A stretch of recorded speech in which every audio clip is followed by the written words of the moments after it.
నీకొక చిన్న కష్టం కూడా రాకుండా నిన్ను బాగా చూసుకోవాలి అనుకుంటున్నాను. కానీ నువ్వు ఏం చేస్తే మీ అమ్మ బాధపడుతుందో అదే చేస్తున్నావు.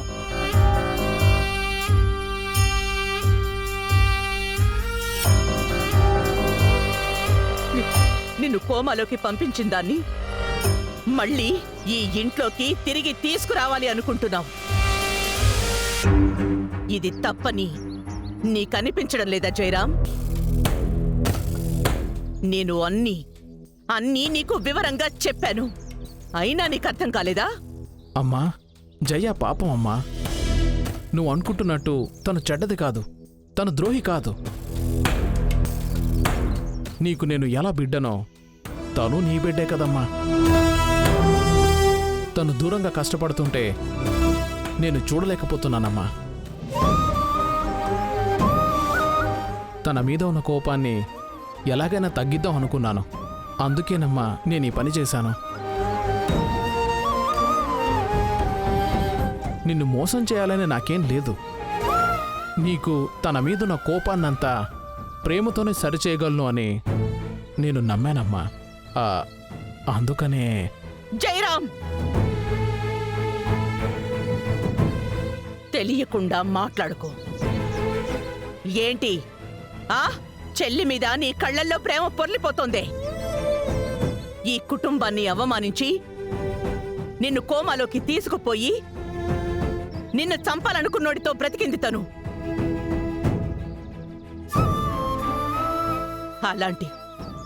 అలాంటి ద్రోహిని నేనెలా క్షమించాలి? అమ్మా, తను తప్పు చేయలేదు అని నాకు తెలుసు. నా చెల్లి శేషారత్నం అలాంటి వాళ్ళు కారమ్మా. నువ్వేనమ్మా వాళ్ళని తప్పుగా అర్థం చేసుకుంటున్నావు. ఏమండి, ఏం మాట్లాడుతున్నారండి? మిమ్మల్ని ఆ శేషారత్నమే. మీనా, మాట్లాడకు. మధ్యలోకి ఎవరూ రాకండి, నేను మాట్లాడతాను.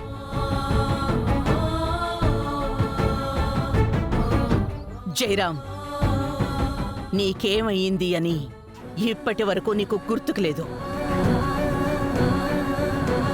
నీ చెల్లి మీద ప్రేమ వల్ల దానిలో తేలుతూ తెలియకుండా వాగుతున్నావు. అది ఒక ద్రోహి. దాన్ని నేను ఎప్పటికీ క్షమించను.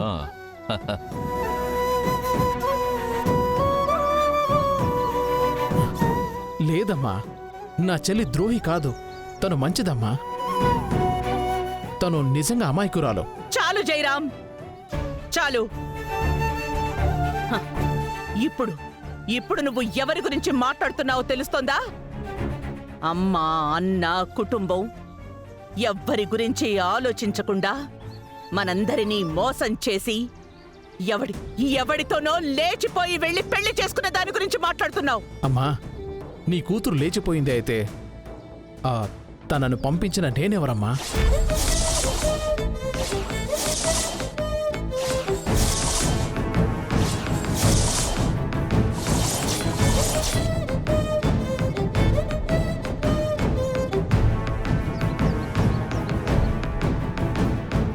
ఇన్నేళ్లుగా నీకు ఎప్పుడు చెప్పని నిజం ఇప్పుడు చెప్తున్నాను. జయ తనంతట తాను వెళ్ళలేదు, నేనే తనను పంపించాను. అయ్యో,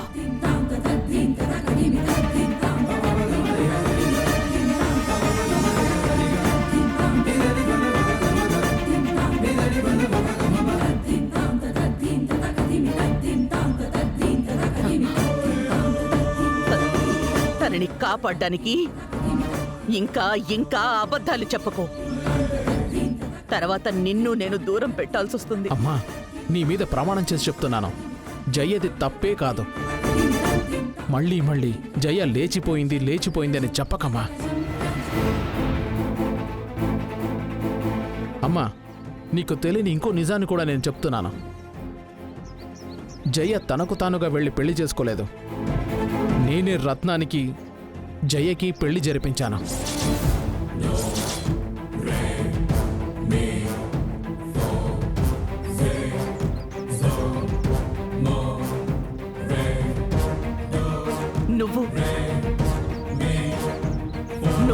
నువ్వా పెళ్లి చేయించావు? ఏం మాట్లాడుతున్నావు జయరాం నువ్వు? అవునమ్మా, వాళ్ళిద్దరూ నిజంగానే ప్రేమించుకున్నారు. నీతో చెప్పడానికి భయం.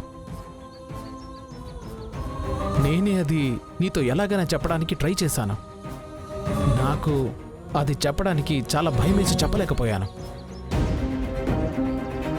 కానీ నువ్వు జయ ఇష్టాల గురించి ఆలోచించకుండా నువ్వు జయ పెళ్లి వేరే వాళ్ళతో జరిపిస్తానని మాటిచ్చావు. అప్పుడు కూడా తను నేను కాదనలేదమ్మా. మన జయ ఏం చేయబోయిందో తెలుసా? నువ్వు ఇచ్చిన మాటని నిలబెట్టలేక, ప్రేమించిన వాడితో కలిసి ఉండలేక బావిలోకి దూకి ఆత్మహత్య చేసుకోపోయిందమ్మా.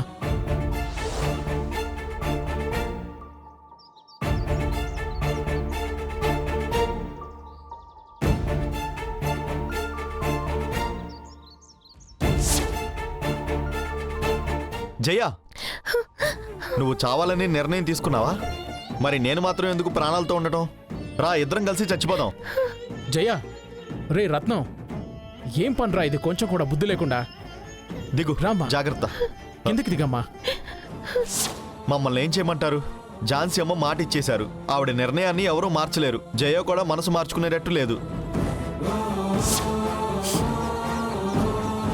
నా చెల్లి ప్రేమించిన వాడి కోసం ప్రాణాలే వదిలేయాలనుకున్నప్పుడు నన్నేం చేయమంటావమ్మా?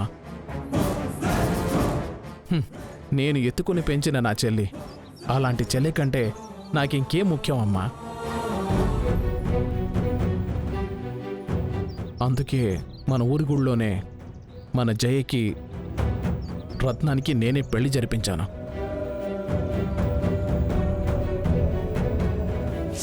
ఇలా చూడమ్మా, రత్నాన్ని నీ మెడలో తాళి కట్టమని చెప్పు. అమ్మ కోప్పడుతుంది కదన్నయ్య. నేను మాట్లాడి నచ్చ చెప్తానమ్మా.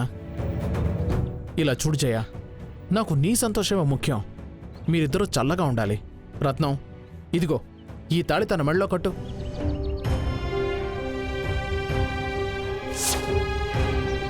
అప్పుడు కూడా వాళ్ళిద్దరూ నీకు తెలియకుండా పెళ్లి చేసుకోవడానికి ఒప్పుకోలేదమ్మా. రత్నం నా మనస్సాక్షి ఒప్పుకోవడం లేదు, ఝాన్సీ అమ్మకి తెలియకుండా నేను పెళ్లి చేసుకోనని ఎంతో చెప్పాడమ్మా. కానీ నేనే మా అమ్మకి నేను నచ్చ చెప్తాను అని చెప్పి వాళ్ళకి పెళ్లి జరిపించాను.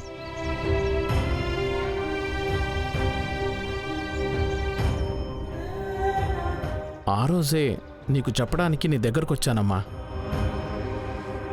కానీ అప్పుడు నువ్వు అది వినడానికి సిద్ధంగా లేవు.